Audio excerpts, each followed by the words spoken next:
Hoje o doutor Leandro Teles está com a gente para falar de um assunto tão sério, né, doutor Leandro? Como vai? Tudo bem? Tudo bom. Bem-vindo mais uma vez, viu? Vamos falar sobre depressão na mulher. É verdade que as mulheres têm muito mais chances de desenvolver a depressão do que os homens? Isso é verdade. Então a depressão ela é comum, ela pega os dois sexos, todas as idades, acontece no mundo todo, a gente tem praticamente uma epidemia. Em torno de 5% da população mundial, nossa, muita gente. Uma a cada 20 pessoas tem depressão, está com depressão agora. E a mulher tem um risco maior, 2 a 3 vezes maior que o homem, principalmente depois da menstruação. Abaixo dessa idade, o risco é parecido.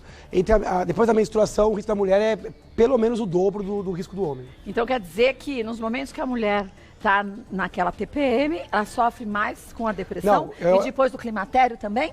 Acho que eu não fui claro. A partir da idade da primeira menstruação. Mas é muito cedo. A partir dos 13 anos, a mulher tem um risco maior que o homem. Então a gente imagina que tem um fator sim hormonal.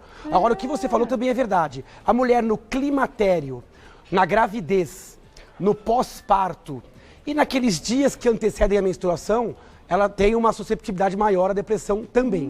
Então a mulher tem um risco maior por questões genéticas, culturais, por estilo de vida, mas também por questões hormonais. Então o risco dela é maior por vários motivos. Bom, vamos para os nossos mitos e verdades. Aproveite para mandar suas perguntas, que assim o doutor Leandro Teles vai esclarecendo para a gente. Legal. Os sintomas de depressão precisam durar mais de 2 meses para o diagnóstico ser feito. Isso é mito. A gente considera a depressão quando a pessoa tem sintomas psíquicos, físicos e eventualmente intelectuais. Os sintomas psíquicos são tristeza excessiva, melancolia, dificuldade em sentir prazer em coisas que davam prazer, frustração, culpa, sintoma de baixa autoestima, que inclusive é uma das pautas de hoje com a psicóloga. Tudo isso são sintomas psíquicos da depressão. Desesperança, pessimismo, negativismo. Fisicamente, a pessoa pode ter alteração do intestino, dor no corpo, distúrbio de sono, distúrbio do intestino. Bem complexo, Esses sintomas têm que durar mais que 15 dias. Então, 2 meses é muito. Acima de 15 dias, quando não tem um motivo claro, proporcional para aquele sintoma, tem que procurar ajuda, porque o diagnóstico já pode ser feito. Infelizmente, as pessoas chegam com meses, às vezes com anos de depressão. Então, acima de 15 dias, sintomas psíquicos, físicos, ou até intelectuais, como desatenção, esquecimento, falta de criatividade, tem que buscar ajuda. A partir da 2ª semana, o diagnóstico já pode ser feito quando os sintomas são evidentes. Agora, como saber se é uma depressão ou se é só tristeza? Tristeza, Kátia, a pergunta é excepcional. A tristeza é um estado emocional saudável. Algo me deixou triste, eu fico triste. Eu fico mais introspectivo, fico mais melancólico. Aquilo dura pouco tempo, é direcionado a um alvo e é proporcional a ele. Aquilo não acaba com a minha vida. Eu não fico com aquilo durante semanas a meses. Eu não tenho sintomas físicos. Eu não fico refratário ou incapaz de sentir prazer com outras coisas. Então, depressão todo mundo sente. Depressão é sinal de saúde, sinal de amadurecimento e equilíbrio emocional. A gente tem que ficar triste, mas tem que ser proporcional. A depressão é uma tristeza sem fim, contínua, sem motivo ou desproporcional ao motivo. Junto com a depressão, junto com a tristeza, a depressão traz alteração de sono, alteração sexual, de intestino. O corpo como um todo funciona mal. Por isso que a tristeza é um estado e a depressão é uma doença, é uma síndrome com vários sintomas. Vamos ver mais uma? Vamos ver se é mito ou verdade. Em mulheres idosas, os sintomas podem ser diferentes dos jovens. Isso é verdade. A depressão no idoso, ela pode ter características diferentes. Primeiro que ela é mais difícil de reconhecer. Porque o idoso, ele expressa pouco, né? E muita gente acha que é normal, para a idade, a pessoa se sentir mais triste, mais só, ficar mais quieta. Então, a gente reconhece pouco no idoso. E, às vezes, o idoso, ele não vem com tanto sintoma emocional. Ele vem com sintoma, às vezes, intelectual. Ele fica mais confuso, fica mais lentificado, mais esquecido. Parece que está começando um Alzheimer, às vezes, uma demência. E aí, quando você vai esmiuçar a história clínica, você percebe que é uma depressão. A gente chama de pseudodemência. Às vezes o idoso procura o médico com dor crônica, dor no corpo, peso, ou com falta de disposição. Ele não refere à tristeza. E aí o médico, ele aos poucos vai identificando um quadro depressivo. Então, às vezes no idoso, a depressão ela fica mascarada.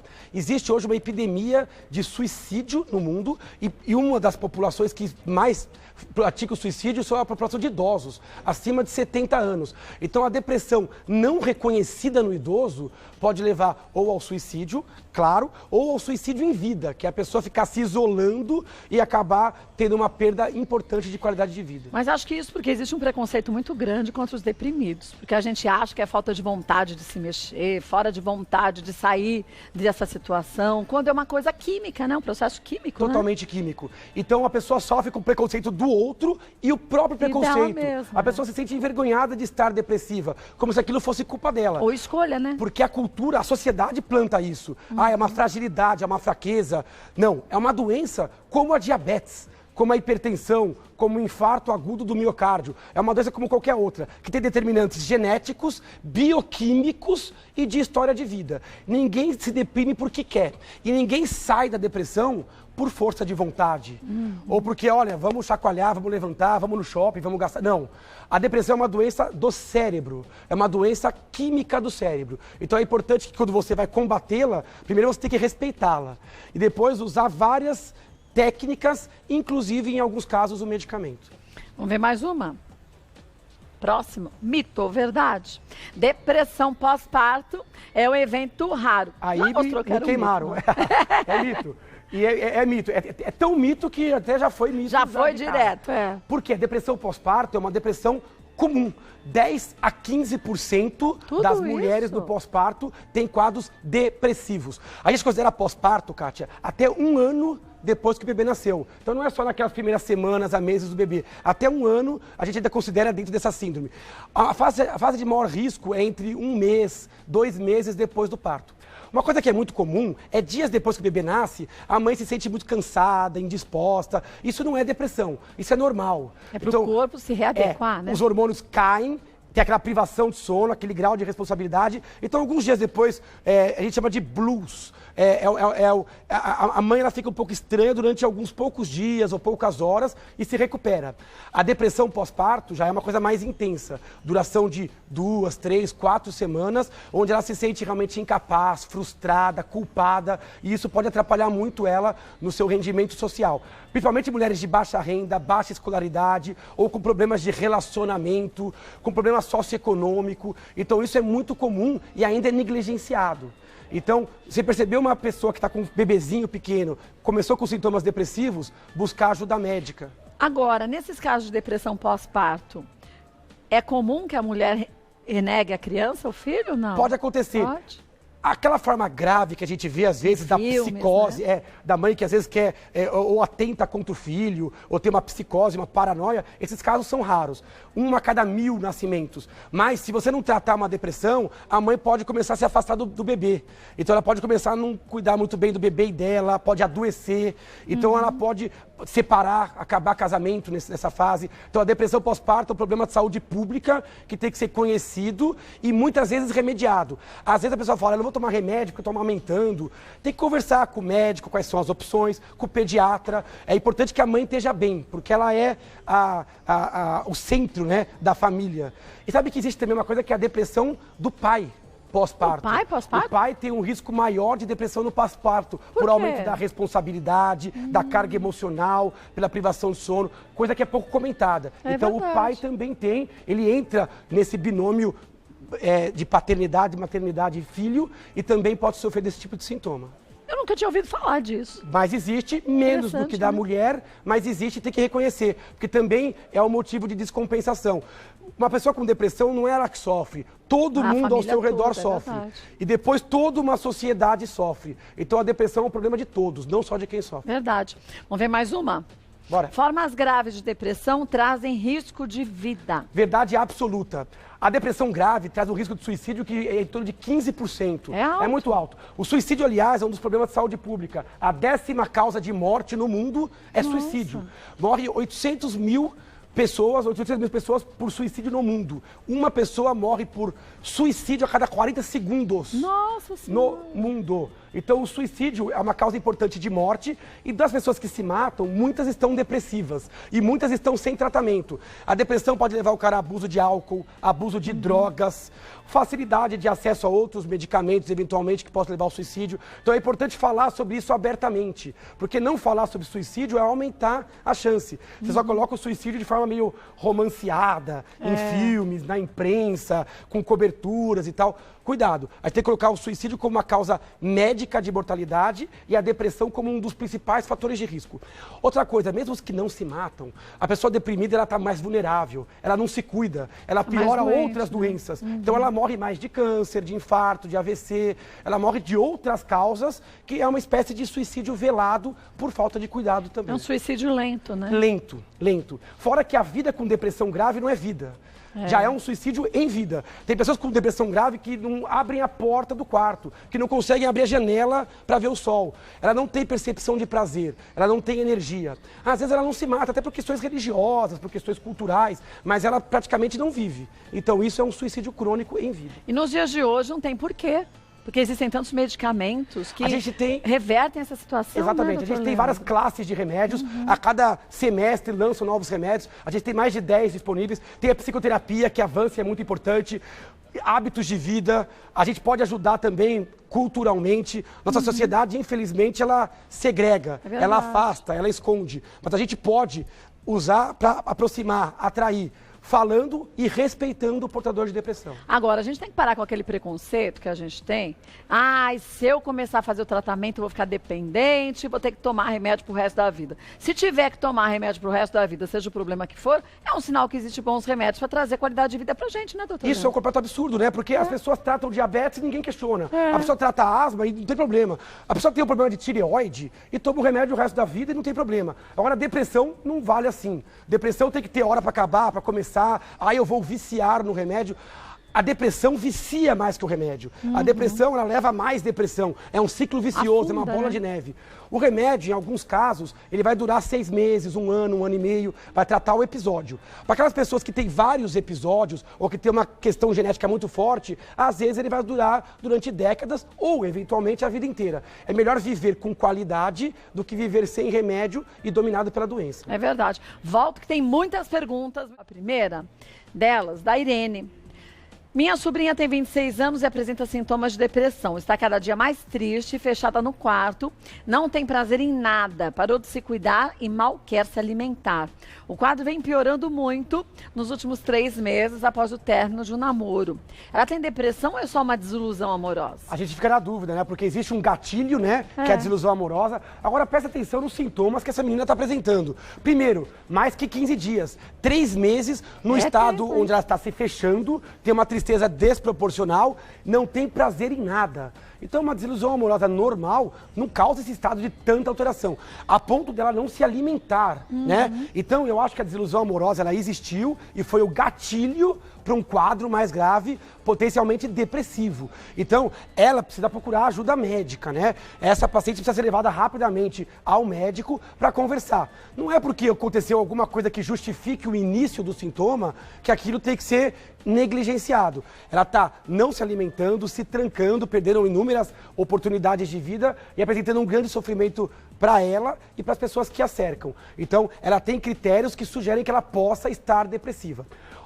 Por exemplo, luto. A gente considera até 6 meses, quando você perde um ente querido, tristeza e tal. Mas em formas muito graves, às vezes o médico opta por tratar. Porque você também ficar esperando e ver o paciente se afundando. Então, cada caso é o caso. E a medicina tem que ser personalizada. Aqui eu estou ouvindo um caso que é preocupante.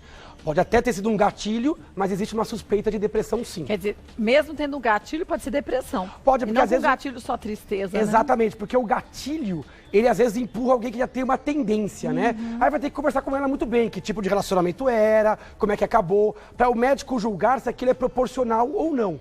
Olhando assim, bem rapidamente, me parece que há indícios de um processo que pegou o organismo de forma mais exuberante. Me parece desproporcional, o médico tem que ser avisado.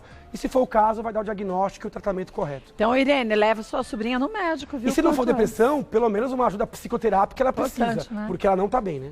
E psicoterapia a gente devia fazer sempre. Isso é verdade. Preventivamente, para se conhecer, para conhecer nossos pensamentos, porque a gente muitas vezes é atraído por eles. Né? E se a gente analisar friamente, a gente, na verdade, faz o oposto, principalmente com os filhos, né? A gente vai tolhendo. Quando a criança vai falar alguma coisa que ela sente, ganhou um presente da avó, não gostou, você fala, não fala isso que sua avó vai ficar triste. Não fala pro seu pai tal coisa que ele não vai gostar. Então você estimula da forma contrária, né? Exatamente. A gente estimula desde pequenininho a preencher um personagem social, a seguir algumas regras. Então a gente não aprende a falar com o coração, falar a verdade, falar com transparência. A gente já começa a falar com medo do julgamento. É verdade. E a terapia é justo isso, você se desarmar para que a psicóloga até possa te ensinar ferramentas de enfrentamento, para que você possa encarar de frente, né? Tem muita gente que sofre por depressão e ninguém percebe, porque a pessoa disfarça bem. Tá sempre rindo, sempre alegre, sempre solista. Agora, a depressão está dentro dela. Então a gente não aprende, às vezes, a extravasar uma verdade que está dentro da gente. Ainda mais se a pessoa é sarrista, né? Ainda mais se ela tira sarro. Porque aí ela você acha passa que ela tá normal, desapercebido. né? Tudo é piada, né? Ela faz piada até que o próprio, às vezes... Isso é um problema, porque às vezes passa desapercebido. Verdade. Vamos ver mais uma? Ingrid, estou tomando medicamento para depressão há cerca de 10 dias. Além de não ter melhorado nada, o remédio me faz sentir mal, com náuseas e ansiosa. Posso suspendê-lo? A pergunta é excelente, né? Medicamento para depressão é difícil de tomar. É um medicamento que age no cérebro e tem que agir. Quem dera a gente tivesse uma pílula que agisse em outro lugar. Mas a depressão ocorre no cérebro. A adaptação, ela pode ser dificultosa. As primeiras 4, 6, 8 semanas são difíceis 8 semanas, mesmo. são 2 meses. Aqui está falando de 10 dias. Com 10 dias, o remédio para depressão ainda não agiu. Então ela só teve o ônus. Ela só teve efeito colateral, não teve o bônus. Se é algo exuberante, liga para o seu médico, marca um retorno, avisa o seu médico para ver se é o caso de trocar o remédio, ou se é o caso de ajeitar a dose, ou trocar o horário, ou se é o caso de resistir bravamente, porque isso tende a melhorar. A adaptação, ela surge com o tempo e depois se colhe os frutos. Medicamento é muito individual. Tem gente que vai bem com um, que vai bem com o outro. Hoje tem remédio que mexe só com a serotonina. Tem remédio que age com a dopamina, com a adrenalina. Tem remédio que dá sono, que tira o sono, que dá náusea, que ganha peso, que perde peso. O médico, ele é um alfaiate, vai. Ele tem que cortar a roupa mais ou menos de acordo com aquele paciente. Agora, e a ansiedade que ela diz que ela sente? Extremamente comum. Começa o remédio para depressão, às vezes a pessoa piora a ansiedade no começo. Isso é muito comum. Mesmo pacientes que tomam remédio para ansiedade, é comum você piorar um pouquinho antes de melhorar. O remédio te deixa um pouco a flor da pele no começo e depois abaixa. Se for algo muito exuberante, comunique o médico, porque o médico pode associar outros remédios ou, em casos mais radicais, trocar o remédio. Mas não desista do tratamento, porque no começo parece que você trocou uma doença pela outra. Mas com o tempo você vai ver que você vai colher os frutos e aí vai poder melhorar e depois tirar o remédio. Tem que ter paciência. E ó, ele ia falando, doutor, posso suspender? Jamais. Remédio para depressão você não suspende sozinho. Você sempre tem que suspender com a ajuda do médico, porque senão você tem um outro problema, que é a retirada abrupta do remédio. Então, eu me sinto bem, eu vou tirar o remédio. Não. Se sente bem, volta no médico, o médico vai planejar esta retirada. Nunca suspenda remédio de uso contínuo, principalmente neurológicos e psiquiátricos, sem a ajuda do seu médico. Vamos ver mais uma? Então, a Ingrid conversa com o seu médico, tá? Cristiane tem uma forma leve de depressão. O médico chamou de distimia. Me recomendou um medicamento e terapia. Eu preferia tentar melhorar de forma mais natural, sem remédio. O que posso fazer? Tenho medo de me viciar. É um medo comum, né? Falar, o remédio vai me viciar. Remédio para depressão e ansiedade de uso crônico, os não tarja pretas, ele tem um poder de vício muito baixo. Na verdade, o paciente se sente bem e, às vezes, quando ele vai tirar, a doença pode voltar. Então ele tem a impressão de que está viciado, mas não. O remédio não vicia esses que não são tarja preta, eles são tratamento e está correto. Ela falou em distimia. Distimia é uma depressão que dura mais que 2 anos, continuamente, e ela é bem leve. Parece um mau humor crônico. Aquela pessoa que está sempre queixosa, meio sem energia, ela não é incapacitante. Então a pessoa consegue trabalhar, consegue fazer as coisas, mas sempre meio amarrada. Sem qualidade de vida? Um vazio, qualidade de vida. É uma depressão de leve intensidade e ela não vem episódica. A pessoa não cai assim de repente. É como se ela descesse uma pequena rampa e a duração é de 2 anos. Muita gente confunde com a personalidade da pessoa. Ah, ela é assim mesmo, reclamona, mal-humorada. Então distimia é doença e é tratável. Terapia... bom para todo mundo. Exercício físico aeróbico para todo mundo. Boa alimentação, bom sono. Se cercar de pessoas do bem, que você confia, para todo mundo. Medicamento para alguns. O médico achou que ela precisava de remédio. Então, se ela acha que não precisa, eu acho que ela podia conversar com o médico, para ver se o caso dela dá para tentar algum tempo sem remédio. Mas nunca fazer algo à revelia, né? Sem falar, sem perguntar. Se o médico achou que tem que tomar remédio, acho melhor ela tomar. Se não for tomar, conversar com o médico que atendeu, para ver se existe uma opção de, pelo menos por um tempo, tentar sem remédio. Porque forma mais natural. Tem tanta droga que é dita natural. que vem de planta. Isso é muito bonito na teoria, falar, vou tratar de forma natural, mas às vezes você não consegue tratar. Então você tem que respeitar a doença e tratar coisas complexas de formas complexas. Olha, gente, nada melhor do que você chegar no médico, primeiro, com confiança. Porque é uma relação tão séria, eu acho que é a relação mais séria que existe. Porque você entrega a sua vida na mão de uma pessoa que você tem que confiar. Porque se eu não confio no doutor Leandro, ele é meu médico, ele fala, toma esse remédio, eu não tomo. E aí, eu tô fazendo o pior pra mim. E é importante que confiança é uma coisa e o médico, ele acerta e erra. Sim. O médico, ele não tem certeza, porque cada organismo é de um jeito. Eu posso reagir de um jeito e você de outro. E complicações acontecem. Então, nessa hora, você tem que voltar, retornar, anotar os sintomas, ver se tem outras alternativas. Não existe nada matemático, menos ainda em psiquiatria e neurologia, que as coisas são realmente mais complexas em termos de resposta ao remédio. Agora, não desistir, né? Não desistir jamais. Nem desistir de começar a caminhada, nem desistir durante a caminhada. Até porque coisas novas vão surgindo, novas terapias, novos tratamentos. Então todo mundo merece sempre uma nova chance de se curar. Olha, vou mostrar para vocês o livro do Dr. Leandro Telles antes que eu me esqueça. E é pra gente não esquecer mesmo, porque se a gente for ver a quantidade de informações que a gente absorve durante o dia, 90% são informações que a gente não precisava memorizar. Sem dúvida. Só que aí a gente usa o espaço com coisas que eu não preciso, o que precisa a gente esquece. Então aqui tem técnicas, hábitos e dicas pra gente afiar a mente e aperfeiçoar a mesma memória. E aí você aprende de jeito simples o que você vai guardar de conhecimento e o que é só pra distrair. Isso mesmo. Não é? É um livro sobre gerenciamento cognitivo e vai te ajudar a melhorar a qualidade, né? Mesmo que diminuindo a quantidade dessa informação. Não é? Então a gente fala um pouquinho sobre equilíbrio emocional. É pro leigo, é pro nosso público mesmo. Tá nas livrarias, nas vendas aí pela internet. É de fácil de você conseguir. É fácil entendimento também, viu, gente? Foi feito pra gente que não é médico mesmo.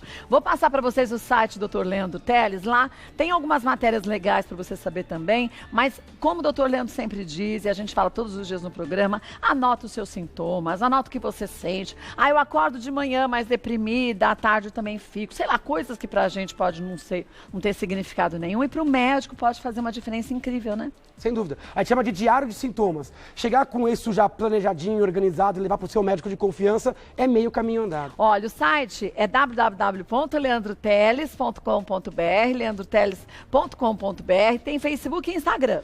O Facebook é uma fanpage, Neurologista Leandro Telles, e no Instagram, Neuro Leandro Telles. Mas, gente, se cuida. A gente tem que pensar em qualidade de vida, isso depende da gente. O primeiro passo é nosso. O resto, entregue num profissional que você confie e vá seguindo direitinho, rápido, melhor, né? Beijo. Obrigada. Então, um beijo na Karina e na Lu.